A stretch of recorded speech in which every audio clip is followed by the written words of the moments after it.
굳이 굳이 굳이 굳이 굳이 말하고 싶다. 아무도 소외되지 않는 울산을 꿈꾸는 시간 체인지 울산 코너를 담당하고 있는 뼛속까지 진지한 남자 울산 10년대 김태근 인사드립니다. 네, 샤이맨입니다. 네, 안녕하세요. 깍두기입니다. 안녕하세요. 수시로입니다. 예, 선거가 저에게 녹음하는 시간을 기준으로 한 8일 앞으로 다가왔는데요. 그래서 오늘은 선거 특집 마지막 방송으로 나는 이런 기준으로 투표하겠다. 뭐 이런 얘기들을 좀 같이 해보면 좋지 않을까 싶어서 오늘 두 분을 더 모시고 그죠? 오늘 좀 얘기들을 나눴으면 싶고요. 근데 우리를 왜 부르셨어요? 하필 모르겠어요. 다 아는 우리를? 그러니까 우리 수준에서 얘기하면 되는 거잖아요. 아, 우리가 뭐 그냥 우리 마음대로? 그럼 네. 뭐 여태까지 우리가 방송을 그래 해왔던 거 아닙니까? 그렇죠? 남들이 어떻게 듣는가 상관없이 우리 기준으로 얘기하면 되는 거니까. 네. 그래서 일단 그 전에 선거 관련해서 그 일정이나 이런 것들을 좀 누가 얘기를 해주실 수 있으면 좋을 것 같은데 샤이맨께서 한번 일정 좀 정리해 주실 수 있겠어요? 아니요, 전 잘 몰라요.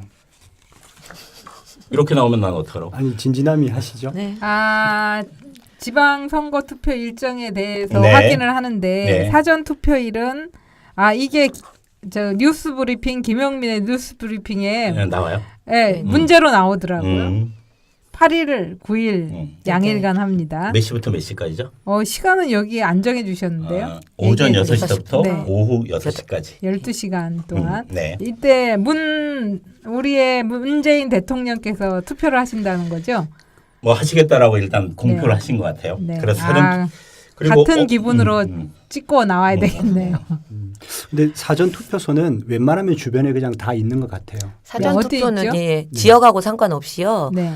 근처에 웬만한 주민센터들이 다 사전 투표소로서 기능을 하거든요. 그러면 제 주소지로 가지 않아도 되는 게 사전 투표의 장점이기 때문에 네. 직장 옆에 있는 투표소 가서 해도 되고 네. 근데 당일날 투표는 자기한테 지정된 투표소에서만 할 수 있잖아요. 네. 그러면 인근의 초등학교에서 하기도 하고 뭐 교회에서 하기도 하고 그러는데 사전 투표소는 대부분의 주민센터가 다 사전 그렇죠. 투표소로 지정이 전국 어디서나 네네. 방문해서 그 시간대 가서 하면 다 투표가 가능하니까 그렇게 하시면 훨씬 더 편할 수 있죠. 네, 그래서 제가 오기 전에 그러니까 제가 근무하는 삼산동을 한번 검색해 보셨어요? 네, 검색해 봤거든요. 그랬더니 삼산동은 주민자치센터가 아니라 바로 옆에 있는 남구청, 육청, 대강당에서 한다고 뜨고 그리고 제가 사는 곳 달천동 이렇게 넣었더니 거기는 농소 3동 주민센터 이렇게 다 뜨더라고요.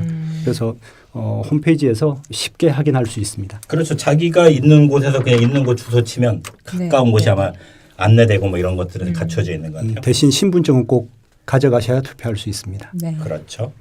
자, 그럼 두 번째 확인 들어가겠습니다. 저희가 이게 7대 전국 동시지방선거거든요. 전국 네. 동시지방선거 뭐 이렇게 됐다는 건 아마 이게 투표하는 장수가 제법 많아요. 혹시 몇 장을 투표해야 될지. 일곱. 북구는 더하죠. 그냥 저희 중구 같은 경우 7장입니다. 7장. 네네. 7장 누군지 아세요, 수시로님? 누구 뽑아야 될지? 시장, 교육감, 교육감. 구의원, 시의원. 네.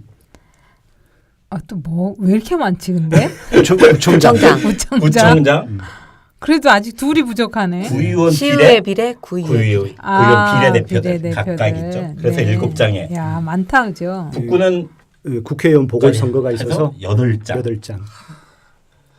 선거 공부 오늘 한번 제가 가져와 보라 그랬는데 네. 혹시 들고 들고 왔습니다 저는. 네네. 자, 혹시 몇 장인지 한번 세 보셨어요? 아니요, 몇 장인지는 안 세봤는데요. 제가 저희가 그 중구의 태화우정지구 이렇게 네. 투표인데 다운 태화지구인데 저희가 그 투표 안내용지까지 하니까 종류가 28종이더라고요. 저는 27개. 그러니까 그 한 장 네. 빼놓으면 네. 27개가 후보를 설명하는 것들인데 네. 우와, 이 27명 저는 그래도 시민단체 활동한다 그래서 비교적 아는데 네. 시장, 구청장, 교육감을 밑으로 내려가면 저도 제대로 하나도 모르겠더라고요. 이 자기네 공약에 대해서 설명한 거요. 아니 아니요, 그 사람이 누군지조차도 모르겠네. 이 사람도. 시의원, 구의원 나온 사람이 누군지 그래서 모르는데. 사진을 잘 찍어야 돼요. 얼굴이 예뻐야 되고. 아니 근데 실물과 달라서 못 그러니까. 알아보면 어떡해요. 그러니까 뽀샵해 놓으면 어차피 그 우리 어디가 평생 보지 않잖아요. 이 사람들을 직접. 그래서 정말 문제인 것 같아요. 이게 문제네. 얘기해 보니까. 알지도 못하고 사실 공보 한 장만 보고 네. 시구위원들 같은 경우는 그렇게 선택할 수밖에 없거든요.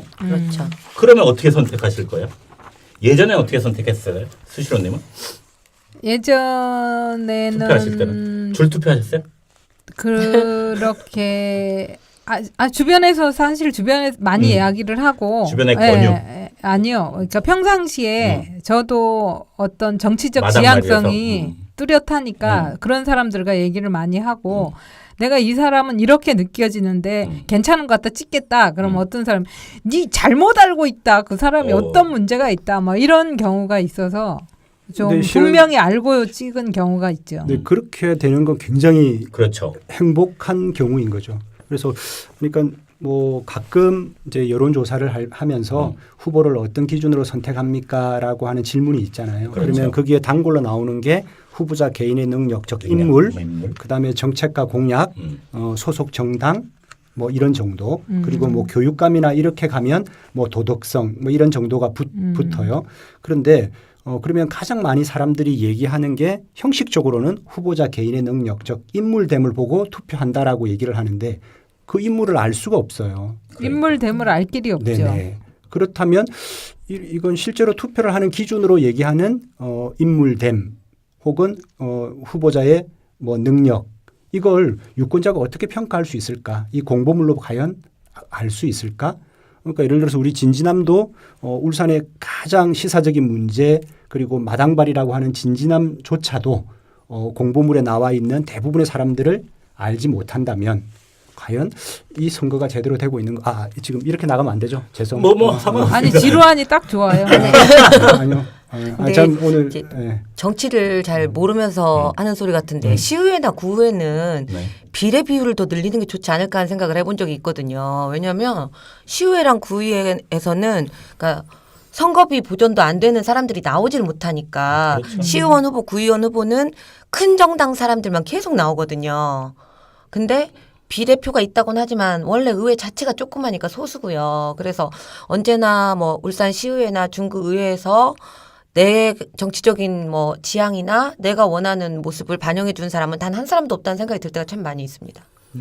근데 이제 뭐 우리가 선거 제도에 관해서 얘기를 나누는 자리가 아니기 때문에 조금 조심스럽긴 한데 지금 울산의 시의회를 기준으로 얘기하면 비례대표가 3사람인데 작년 그 지난번. 6회 지방선거에는 지금의 자유한국당 즉 새누리당이 2사람 그다음에 민주당 1사람 이렇게 해서 끝나버리거든요. 그러면 그렇죠.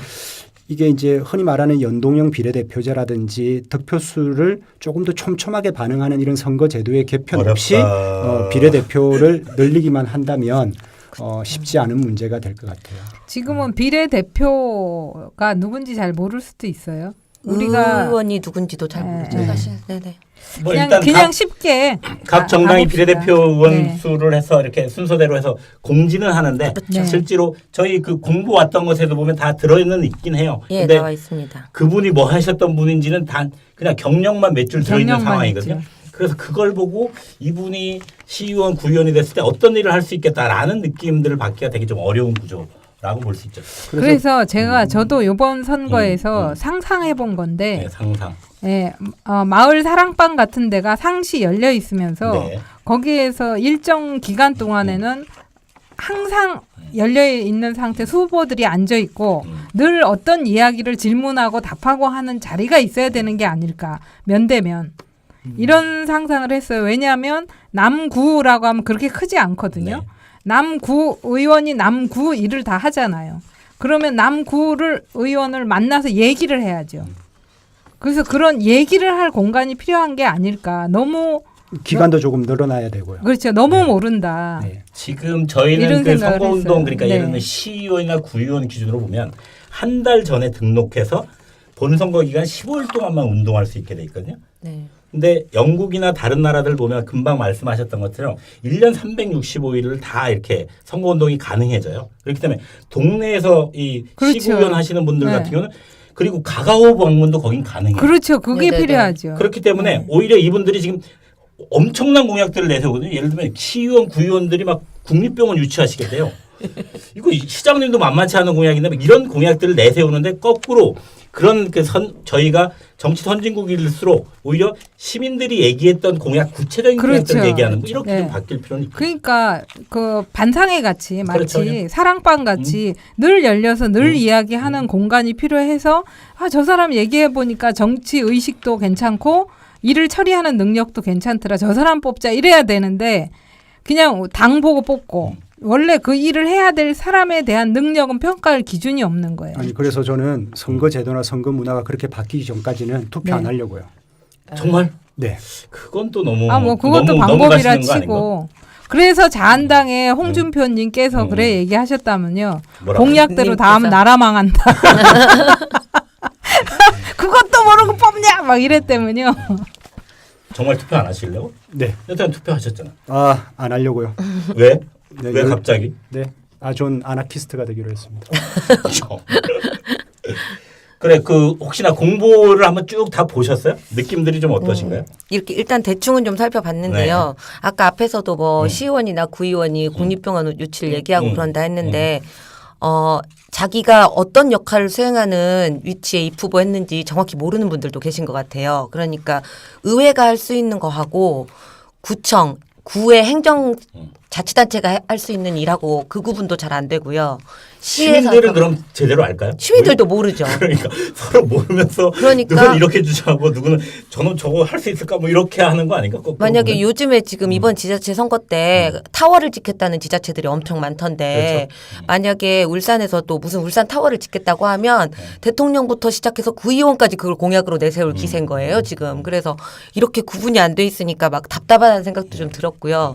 근데 공보에서 부족한 부분을 이제 제가 갑자기 중앙선관위를 좀 홍보를 하자면 중앙선관위 홈페이지에서 마음먹고 찾아보면 상당히 많은 걸 얻을 수 있더라고요. 그래서 제가 사실 정부기관 홈페이지를 별로 안 좋아해요. 걸핏하면은 새거 무슨 프로그램 깔고 익스플로러 닫아라 재시작해라 그래가지고 야, 정말 그렇구나. 싫었는데 네. 중앙선관위 홈페이지가 굉장히 잘 만들어져 있어요. 그래서 제가 이것 때문에 한번 볼까 하고 들어갔다가 엉뚱한 게 재밌는 것들을 많이 봐가지고 시간 가지고로 보셨어요? 갔거든요. 네. 근데 일단은 이게 오디오 매체기 때문에 어떻게 설명드려야 될지 모르겠는데요. 여기 보면 홈페이지 바로 들어가 보면요. 네. 중앙선거관리위원회 네, 중앙선거 검색하시면 네네 그죠? 바로 들어가면 들어가시죠? 거기에 내 손으로 만드는 우리 동네 공약 지도라는 게 전 참 네. 인상 깊었거든요. 아. 그래서 분홍색 지도가 있는데 여기서 시도별 이슈 지도를 딱 클릭을 하잖아요. 네. 그러고 나서 제가 이거 캡처해 놓은 것도 있는데 잠시만요. 여기서 울산을 클릭을 하면 여기에 상위 20개, 40개, 60개 키워드가 나옵니다. 네. 언론이나 지방의회에서 많이 거론됐던 이야기들 나오거든요. 울산시 같은 경우는 1위가 현대차고요. 2위가 교육, 3위가 노조, 4위가 현대, 5위가 울산대, 6위 청소년, 7위 보건소 뭐 이렇게 나오거든요. 그게 네. 저도 들어가서 봤는데요. 그러니까 그게 현실을 반영하고 있지 않아요. 저게 네네. 대충 보니까 언론하고 의회. 2014년 정도부터 업데이트됐던 그 그냥 데이터를 빅데이터 수준이에요. 쭉 나열했던 거기 때문에 저는 정말 공약이 구체적인 요구사항이 공약으로 나오리라고 기대했었는데 그런 건 전혀 반영되어 있지 않아. 이거는 예를 그러니까 들면 현대차 이런 게 나오잖아요. 현대차가 2018년 지금 쟁점이다? 아닌데. 아니잖아. 네. 그러니까 저게 그러니까 중앙선관위가 왜 만들었는지는 알겠는데 그것이 지금의 유권자들의 어떤 그 네네네. 접근 이런 것들과 아직은 떨어져 있어서 좀 더 활성화될 필요는 있겠더라고요. 네, 근데 구별로 비교해 보면 나름대로 유의미한 건 있어요. 그래서 군청이나 뭐 그 저도 살펴봤는데 그런 사람들이 얘기를 할 때 제가 말씀드린 건 그 부분이 아니라 여기 이거 있거든요. 지역별 관심 분야 비교가 있어요. 전 여기서 울산이 어떤 데인가를 보게 됐는데 여기를 봤더니 잠깐만요. 울산을 해가지고 해보니까 전국하고 비교해서요. 관심사가 복지 부분이 많이 떨어지고요. 그리고 저기 교육이나 경제 쪽은 높고요. 그리고 교육에 다른 대한 관심이 네, 많나요? 그렇죠. 네, 그래서 경제하고 교육 쪽이 높고 근데 좀 안타까운 건 복지 그리고 정치에 대한 관심이 전국 평균에 비해서 떨어지는 게 나오더라고요. 그래가지고 뭐 어쨌든 예. 선관위 홈페이지도 그러니까 공보 이외의 선관위 홈페이지도 좀 활용할 수 있는 중요한 통로 네, 뭐 이런 것도 네네네. 될 수 있을 네. 것 같아요. 그리고 그 통계 조사에 대해서도 정확하게 볼 수 있는 자료들이 건너 가니까 또 많이 나와 있더라고요. 그런 것까지 따져볼 수 있는 유권자면 훌륭하실 것 같아요. 훌륭하신데요. 그리고 저는 근데 찍기 싫어졌어요. 살펴보니까. 네, 공보물을 보면서 어. 이제 실은 이 공보물로는 후보들 간의 변별이 예, 잘안 변별력, 구별이 잘안 되고 차이를 모르겠어요. 잘 모르겠어요. 저는 확실한 차이는 하나 알았어요. 돈이 많구나, 돈이 없구나. 물론 재산? 차이가 네. 아니 아니요. 공보물의 그 차이가 뭐 두께나 뭐 네, 이런 거. 두께하고 그래서 저는 실은 공보물에서 가장 눈에 들어오고 확인할 수 있는 건 뭐 체납이라든지 정가 기록이라든지 네. 학력 네. 뭐 요런 그리고 주요 이력 요런 거 정도를 이제 한눈에 보게 해주는 건 도움이 된다. 네. 그런데 후보들이 내세운 공약을 공보집으로 서로 비교하거나 서로 차이를 이해하거나 이러기는 참 쉽지 않겠구나. 네, 변별력이 네. 사실 네. 잘 우리가 봐서는 해석이 불가능한 게 많은 네네. 것 같아요. 그냥 좋게 얘기했더라고요. 네. 모두 다 좋은 얘기를 하고 있어. 혹시 공보 보면서 뭐 들었던 다른 느낌들은 없으셨어요?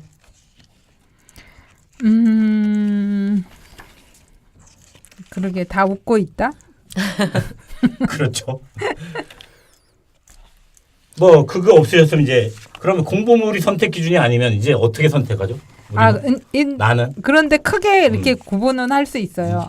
아 누가 나왔구나. 그러니까 분야별로 누가 나왔구나. 누가 무슨 당이구나. 또 하나 이 사람이 이제 자기가 관심 있는 예를 들면 송철호 저 관심이 있으니까 보죠. 송철호는 이런 거에 관심이 있구나. 이렇게 해서 보게 되는 거죠. 아마 그렇게 보지 않을까 싶어요. 자기가 관심 있는 당, 거기에서 나온 후보, 그 사람이 내걸고 있는 공약, 그런데 그 공약 때문에 안 뽑을 것 같지는 않아요. 왜냐하면 그 당이 되고 싶으니까.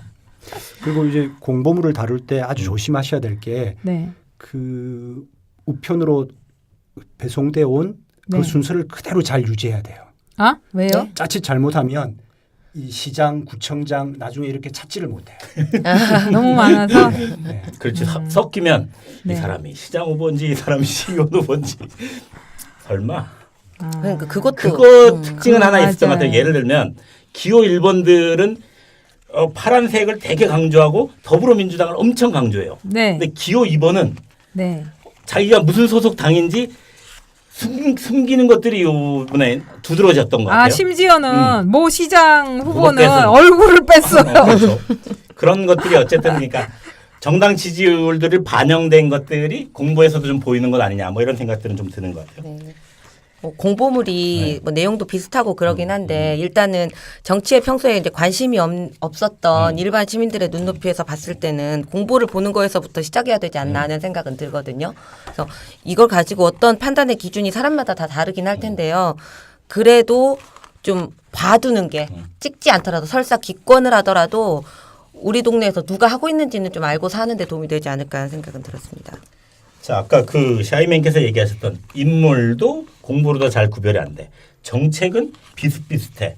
그럼 세 번째가 뭐였죠? 정당. 소속 정당. 그럼 결국 줄투표로 가는 겁니까? 줄 투표라고 그렇게 네. 좀 비하하는 식의 발언은 안 하셨으면 좋겠어요. 죄송합니다. 네. 네. 줄 투표 할 수밖에 없잖아요, 지금. 꼭 할 수밖에 없나? 꼭 그런 겁니까? 아니 이 줄을 세우든 이렇게 삐딱하게 사선으로 긋든 하여튼 줄 투표밖에 될 수 없는데 아니 이렇게 지그재그 우리가 지그재그. 인물을 알 수가 없잖아요, 인물을. 그 인물의 행정 능력도 더군다나 파악할 수 있는 기회를 한 번도 못 가졌잖아요. 그럼 정당을 믿고 가자. 그것도 하나의 수단일 수 있겠다. 그래서 그렇게 했는데 자꾸 줄 투표라고 하니까 정당으로 찍으면 이게 너무 무식한가? 뭐 이런 생각을. 꼭 그런 얘기는 아니었고. 꼭 근데 그런 얘기였죠. 정당으로 찍으면 네. 찍고 싶은 정당, 네. 마음에 쏙 드는 정당은 있으세요? 아니요. 이제 헷갈리죠. 후보는 괜찮은데 정당이 마음에 안 들거나 정당은 괜찮은데 후보가 마음에 안 그렇죠. 들거나. 그런 그 충돌 네. 때문에 전 이제 줄투표 얘기를 했던 거였고. 그렇구나. 네. 그러니까 뭐 시민들이 줄 투표를 많이 하게 되는 이유가 정말로 개별 후보자들에 대한 정보가 부족하고 그렇죠. 그렇기 때문에 결국은 그렇게 가는 거잖아요. 근데 이번엔 좀 달라졌을까 했는데 울산이 이번에 이 사람 저 사람 후보 많이 나온다고 해서 봤는데 또 결국은 그렇게 크게 차이점을 안 보여준다는 생각이 들었어요. 아니 근데 후보와 주민 간에 토론회 이런 거는 열려 있어요? 제가 모르는 거예요? 뭐 그 토론회를 주최할 수 있는 단체가 사실 좀 제한돼 있는 측면들이 있어요. 그래서 뭐 비교적 계속 열어놓고 뭐 어쨌든 후보와 그 유권자의 접촉 공간을 넓힌다라고 얘기는 하는데 언론사나 이런 데에는 충분히 보장하고 있는데 나머지 단체들이 초대하거나 이런 것들은 후보들이 잘 안 하기도 하고 좀 애매한 구석들이 있긴 해요. 그냥 저 같은 그냥 주민은 어떻게 얘기해 볼 수 있어요?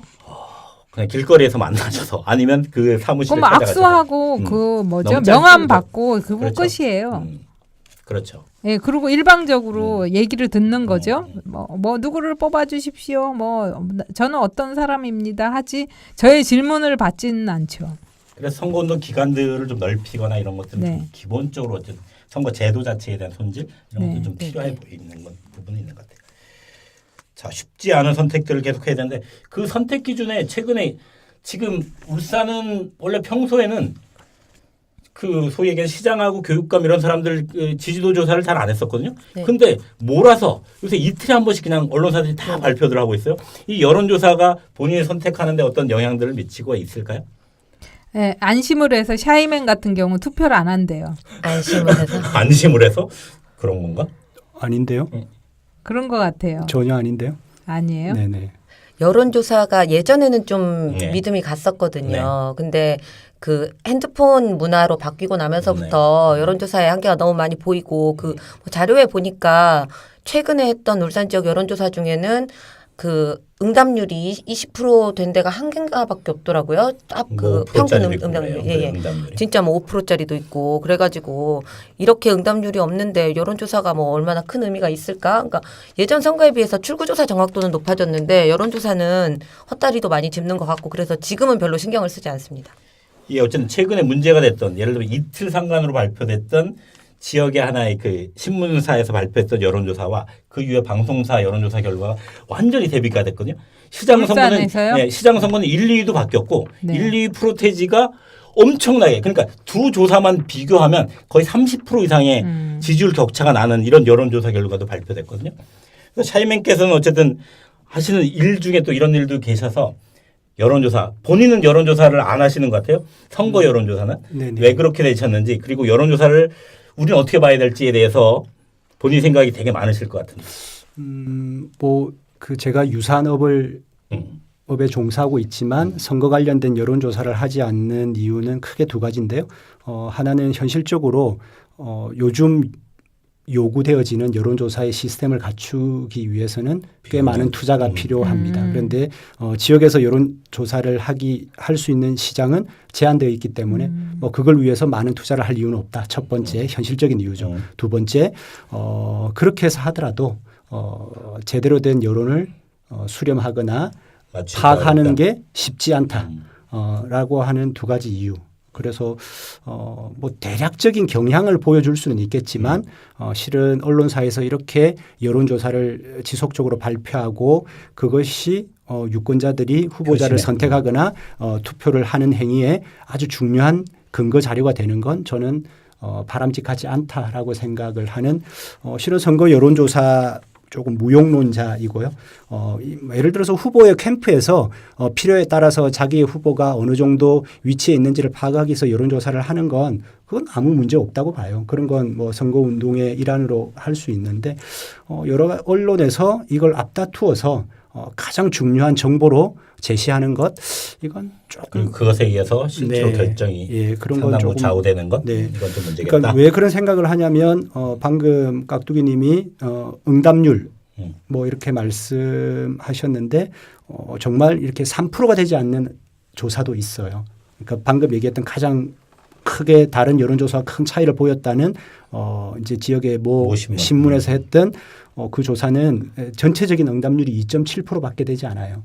그리고 다무지 조사들은 대략 한 20% 전후의 조사들이 있는데 가장 자기 크게 주변에 아는 사람만 물어본 거 아니야? 아니요. 가장 큰 차이는 네. 그러니까 조사하는 방법의 차이가 있는 거죠. 그러니까 응답률이 아주 낮은 건 ARS 자동 응답기로 하면 조사하는 떨어지고. 건 대체로 5% 미만의 이런 중간에 낮은 끊죠. 응답률이 나오죠. 네. 대신 사람이 직접 전화하는 것, 전화 면접 조사로 진행하는 건 20% 전후의 응답률을 보이고 있거든요. 아, 그렇게 차이가 나요? 네네. 비용이 차이가 나니까 뭐 아, 결과도 비용이. 좀- 네. 아, 네, 알겠습니다. 왜냐하면 이렇게 아직 우리 이 사람들은 정서적으로 그렇겠죠? 정서적으로 누군가가 뭔 얘기를 하고 있는데 사람이 끊지. 얘기하는데 네. 직접적으로 그냥 확 끊어버리기에는 미안하잖아요. 그래서 아무래도 응답률에 그렇게 차이가 나는데 실은 5%만이라고 하더라도 결국은 20명이 전화를 받아서 19명은 거부하고 그렇죠. 한 사람만 응답을 하는 거잖아요.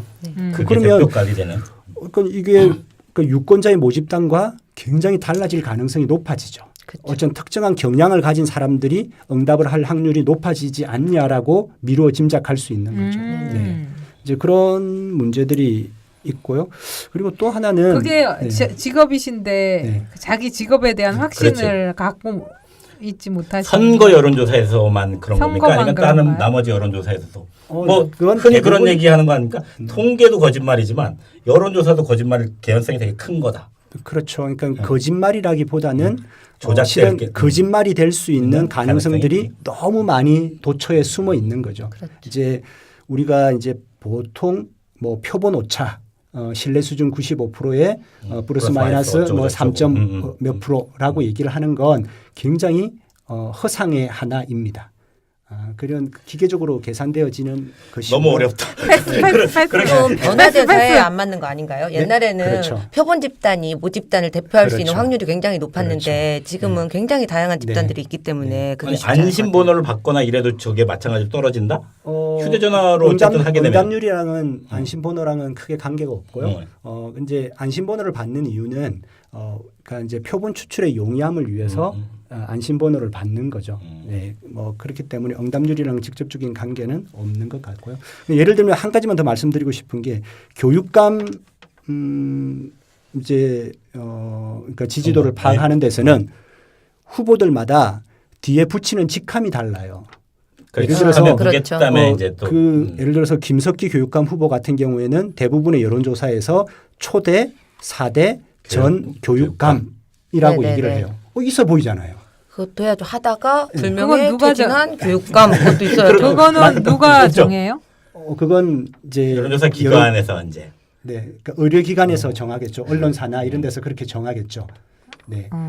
그러니까 그 무게감 때문에 말씀하신 것처럼 답변하는 사람들에게 주는 신뢰도 뭐 이런 것들이 차이가 있을 테니까 그것까지 반영된다고 보면 이러저러한 조사 과정에서 문제가 있을 수 있다. 뭐 이렇게 해도 언론이 저는- 공정성을 가지고 있지 못하면 통계 자체가 의도가 들어갈 수도 있겠네요. 네, 네. 그렇죠. 네. 그럴 여지들이 충분히 있죠. 그래서 자, 그래서 그러면 저런 저희는 뿌리 깊은 여론조사는 그냥 불신이라니. 경향으로만 이해하자라는 예. 정도만 하면 되지 않을까 싶고요. 자, 공부 만만치 않고 정당도 그렇고 그러면 그럼에도 불구하고 나는 이렇게 선택한다라는 얘기들을 하시면서 좀 그리고 이걸 듣고 계신 청취자분들은 그래 이렇게 선택해 보자. 그래도 투표하자 뭐 이런 얘기들 하면서 좀 마무리를 하셨으면 좋을 것 같은데. 저는 뭐 단순하니까 이제 너무 유착 관계가 깊어서 권력에 그 유착 관계가 한번 끊어질 때가 되지 않았을까라는 게 가장 체인지해야 큰 된다. 기준이고요. 그러기 위해서 투표를 할 겁니다. 밑에는 잘 모르잖아요. 아까 얘기했던 시구위원은 잘 모르면 시구위원들은 공부를 열심히 해야죠. 공부를 좀 해서 네. 네, 이제 공보를 보다 보면 시구의원도 좀 차이점이 보이는데요. 어. 제가 개인적인 말씀을 드리자면 저는 지방선거, 동시지방선거가 7회까지 오는 동안 제가 그 투표를 해본 광역지자체만 울산군이 5번째예요. 예. 아 차이를 많이. 예. 목표를 그래서 그냥 8도를 다 도시는 걸로 잡으세요. 그래서 제가 그러다 보니까 저는 매번 새로워요. 이 사람 지난번에 나왔던 그 인간 그게 안 돼요. 그래서 공부를 해야만 했거든요. 안 그러면 투표를 할 수가 동네마다 없었어요. 그런 차이들도 느끼세요? 네, 선거운동이나 동네마다 뭐 이런. 예, 그렇죠. 제가 이제 대표적으로 좀 충청도는 정말 충청도 같아요.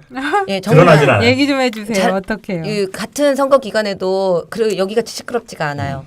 아. 예, 그래서 이제 좀 약간 근데 대신 물밑 작업이 많은 동네라는 느낌이 좀 많이 드는 게 있고요. 제가 그런데 항상 안타깝게도 저는 이렇게 7번째 다른 지역을 떠돌면서 투표를 하는데 왜 제가 가서 지금은 투표한 사람들은 항상 안 될까요? 그게 본인이 문제인가요? 아니면 그래서- 후보가 문제인가요? 그러니까 저는 안 될 때 안 된 지역에 안 될 땅만 골라서 찍는 것 같아요. 요번에는 어떠실 것 같아요? 그래서 요번에 요번에 뽑는 거랑 그 반대로 뽑아야 되는 거 요번에 아니에요? 그 징크스를 좀 네. 깰수 있을 깼으면 하는 게 제 아. 바람입니다. 그리고 기대해봅니다. 이제 제가 아이들을 키우고 있다 보니까 제가 최근에 내가 잘못했나 보다 하는 생각이 든 게 저희 큰아이가 아무리 고3이라지만 짜증을 내더라고요.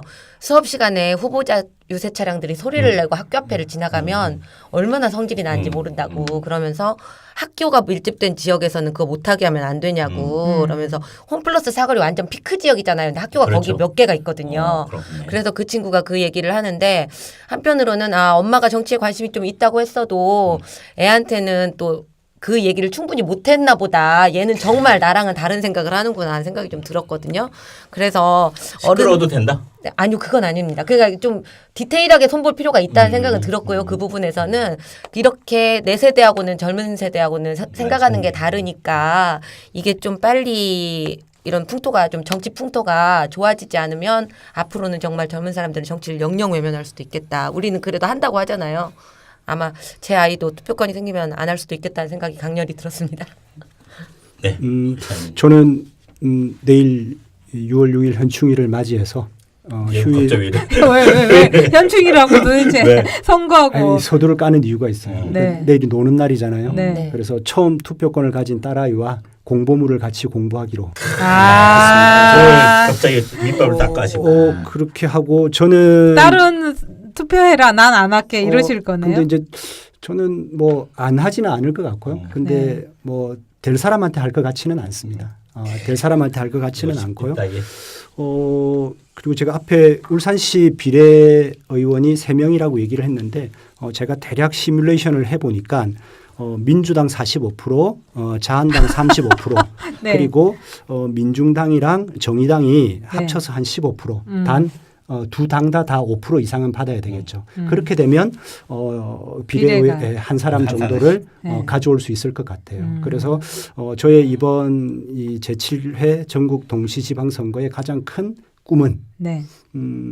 울산의 비례대표 3사람의 옷 색깔이 다 달라지는 것. 이야. 그런 정도를 목표로 하고 있습니다. 야, 본인이 멋지네. 목표를 실현하기 위해서는 뭔가 해야 되잖아. 그래서 투표할까요? 그냥 바램만? 네. 투표도 하시고 이따 끝나고 저희들한테 영업도 좀 해주세요. 네, 알겠습니다. 저는 뭐 불과 한 1년 반 전에 저희가 사람을 제대로 못 뽑아서 이렇게 저렇게 추운 겨울들 고생했었잖아요. 뭐 잠시에 이제 맞아요. 15일 동안에 뭐 시끄러움 뭐 이런 것들도 있을 수 있는데 지금도 무릎이 안 좋아요. 네. 제대로 된 사람을 선택하는 게 그만큼 좀 되게 중요할 것 같고요. 네. 저희 코너가 또 체인지 울산 아닙니까? 그래서 이번에는 근본적으로 좀 바꿀 수 있는 어떤 밑으로부터의 새로운 기운들이 만들어지는 그런 선거판이 됐으면 좋겠고 그런 것에 전 투표해 볼 생각이라서 이걸 듣고 계신 분들이 어떤 선택을 할지 모르겠지만 어쨌든 자기가 가지고 있는 소중한 가치를 가지고 꼭 투표하셨으면 좋겠다. 그리고 그런 기운들이 모아져서 새롭게 출발하는 울산이 6월 13일 이후에 좀 열렸으면 좋겠다라는 바람을 저는 가져봅니다. 체인지. 네, 체인지. 체인지. 그래서 특별히 더 얘기들이 없으시면 다음번에 변화된 울산에서 만날 것, 변화된 울산에서 새로운 녹음으로 여러분들을 찾아뵐 것을 약속드리면서 이만 체인지 울산 코너 마치도록 하겠습니다. 야, 수고 좋다. 많으셨습니다. 변화. 함께 투표하겠습니다. 네, 야, 그럼 좋다. 네.